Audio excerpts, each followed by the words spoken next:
திமுக கூட்டணியில் ஓரிரு நாட்களில் தொகுதி பங்கீட்டை முடிக்க தீவிரம் காட்டி வருவதாக அக்கட்சி வட்டாரங்கள் தெரிவித்துள்ளன.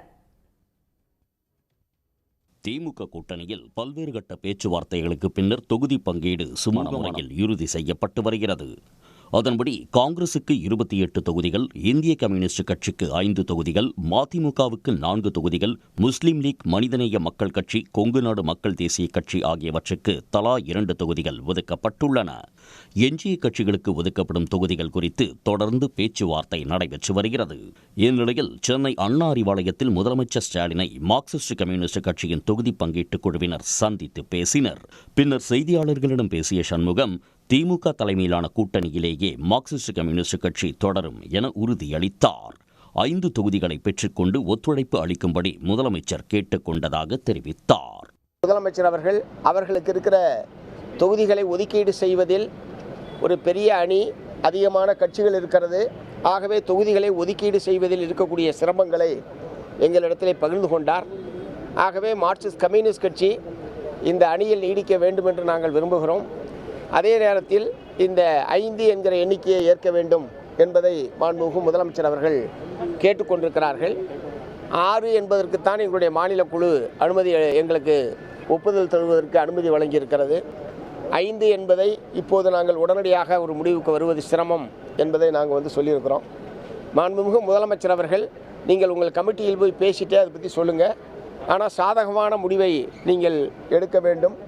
அது நம்முடைய இந்த அணி தொடர்வதற்கும் 2026 சட்டப்பேரவை தேர்தலை நாம் அனைவரும் ஒருங்கிணைந்து சந்திப்பதற்கும் அது கட்டாயம் பயன்படும். ஆகவே நீங்கள் இந்த 5 என்கிற எண்ணிக்கைக்கு ஒத்துழைக்க வேண்டும் என்று கேட்டுக்கொண்டார்.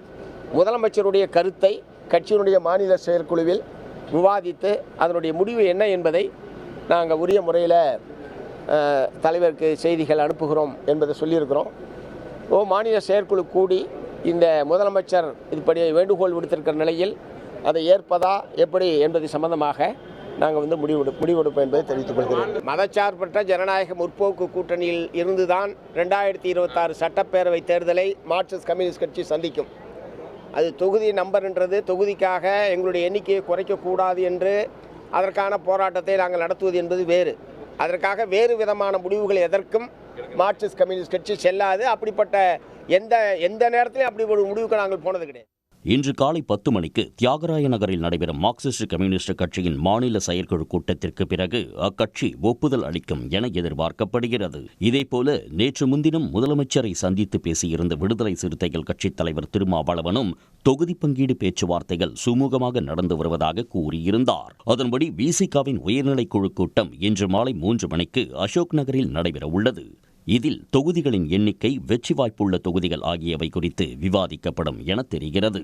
இதேபோல திமுக கூட்டணியில் சமீபத்தில் இணைந்த தேமுதிகவும் இன்று காலை 10 மணிக்கு கோயம்பேட்டில் மாவட்ட செயலாளர்கள் கூட்டத்தை கூட்டியுள்ளது.